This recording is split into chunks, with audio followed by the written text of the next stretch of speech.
백무님, 네. 요새 이제 전국이 조금씩 조정을 받고 있긴 하잖아요. 네. 그래서 이제 네. 전세가도 좀 떨어지는 지역이 있던데, 아, 있죠. 뭐 앞으로는 뭐 역전세가 네. 뭐 사회적 문제가 될 수도 있다. 아, 뭐 이런 의견도 있더라고요. 어떻게 생각하세요? 불가능한 건 아닌데, 근데 어쨌든 지금 전세가, 뭐, 과거에는 뭐 전세 난, 뭐 이런 키워드가 유행이었거든요. 네.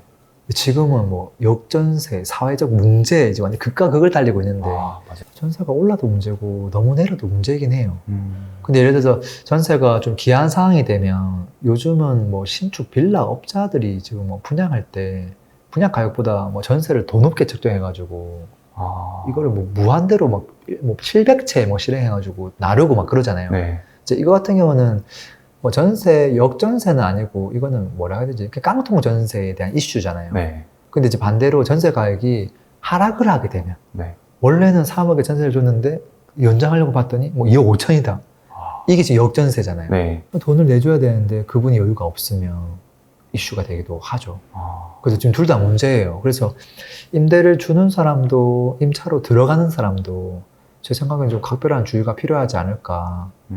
특히나 이제 깡통 전세 같은 걸 좀 피하려면 전세가율이 너무 높은 곳은 주의해야 될 것 같고, 네. 만약에 역전세가 우려된다면 일단은 전세가율이 낮고 높고는 중요하지 않아요.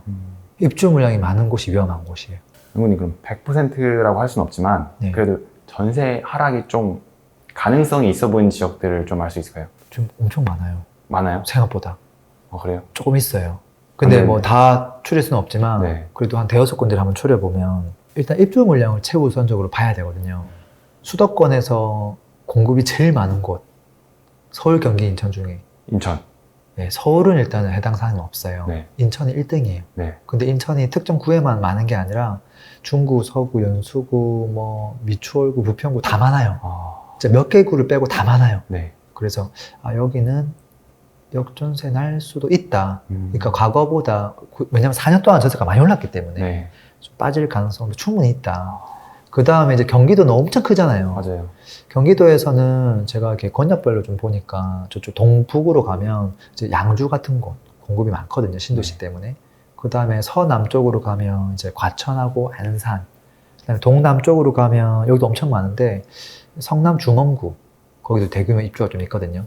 그 다음에 용인, 그다음에 화성, 오산, 더 내려가면 평택, 안성까지.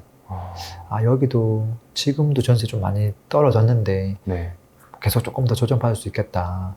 그 다음에 지방으로 가면 이제 대구, 대표적인 곳이죠. 공급이 제일 많으니까.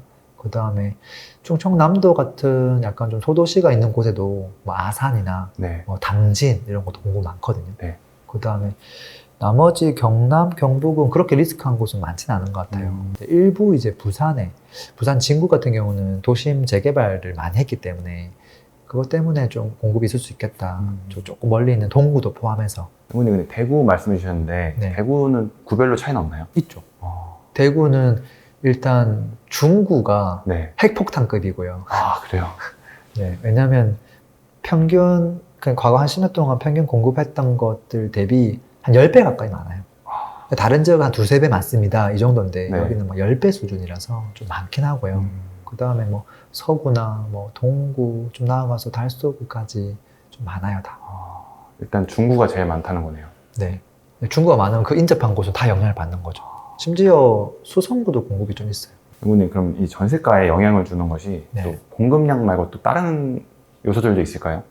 일단 입주 물량이 가장 많은 영향을 주고요. 그 외에도 몇 가지 케이스 있죠. 공급이 없어도 전세가 떨어지는 경우가 있거든요. 예를 들어서 경기 침체 시기. 네. 특히 뭐 최근 들어서 과거에 이제 조선업 경기 어려웠을 때. 맞아요. 그때 이제 막 협력업체들 막 다 자르고 그분들 일할 데가 없으니까 다른 도시로 다 가버리고 전출 엄청 많고 그때 전세 월세가 다 떨어졌거든요. 원래는 전세 엄청 탄탄했거든요. 월세 네. 수익률도 굉장히 높았고 지금도 앞으로도 그런 일들이 벌어질 수도 있죠. 그 다음에 이제 부동산 이 가격에는 사이클이 있잖아요. 네. 업다운 있는데 너무 많이 오르면 자연적으로 조정을 받아요. 그때 매매가만 떨어지는 게 아니에요. 전세도 거품이 분명히 있거든요. 네. 같이 떨어져요. 주르륵. 그런 시기도 조심해야 되고 금리 인상 시기. 그 경우 같은 경우는 다들 집을 안 사려고는 하지만 전세, 월세 중에 어떤 걸 더 선호할까 보면 월세로 또 루루 가요.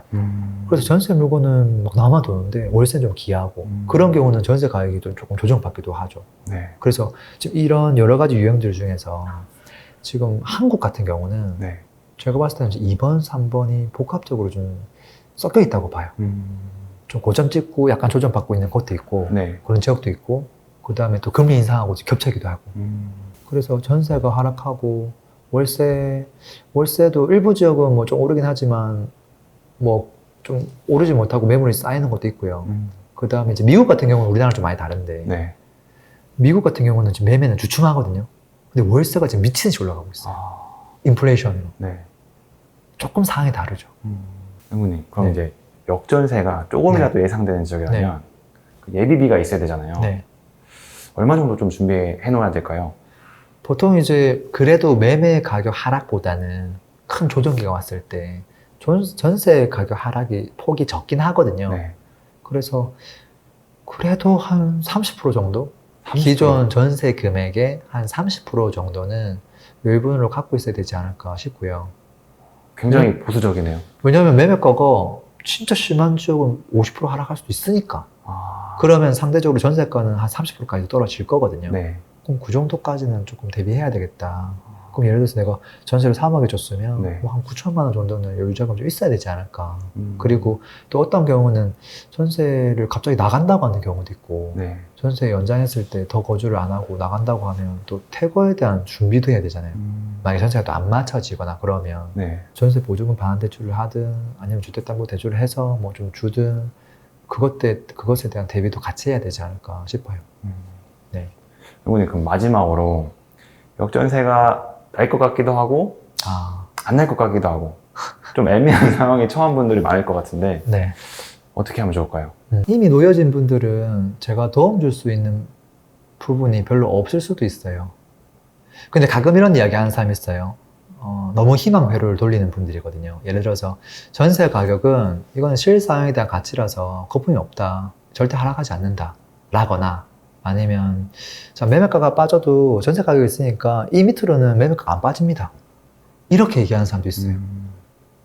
근데 저는 둘 다 맞는 말은 아니라고 봐요. 그러니까 어느 정도 일리는 있지만 네. 특수한 상황이 발생했을 때는 그냥 다 빠져요. 매매 전세. 그러니까 안전 지지선이라는 게 없거든요. 그래서 그 말을 너무 믿으면 안 될 것 같고요. 그 다음에 전세 가격이라는 게 공급이 적을 때는 전세 가격이 적정 시세보다 더 오버슈팅 되는 경우도 많아요. 그래서 공급이 조금 발생하면 그새 또 빠지기도 하거든요. 그런 부분도 좀 체크가 필요하고 제가 투자를 하면서 가장 스트레스 받았을 때가 왜 매매가가 이렇게 안 올랐지가 아니라 역전세 났을 때거든요. 왜냐면 이게 자금이 더 쪼달리고 불안하고 이게 전세가 또 내렸는데도 안 맞춰지면 어떡하지? 그럼 더 많은 걸 준비해야 되니까 이제 그런 불안함이 클 것 같아요. 이제 그랬을 때 어떻게 하면 그 스트레스에서 벗어날 수 있을까? 제가 하는 방법은 전세를 처음 세팅할 때부터 고가에 안 주는 거예요. 좀 더 다른 사람들보다 좀 낮게 주면 네. 이게 나중에 전세가 빠져도 나는 낮게 줬으니까 그대로네. 그리고 어떤 경우는 내가 만약에 누군가 나간다고 전세를 내놓으면 내 물건은 그냥 무조건 항상 먼저 나가네. 그런 걱정을 아예 애초에 할 필요가 없거든요. 네.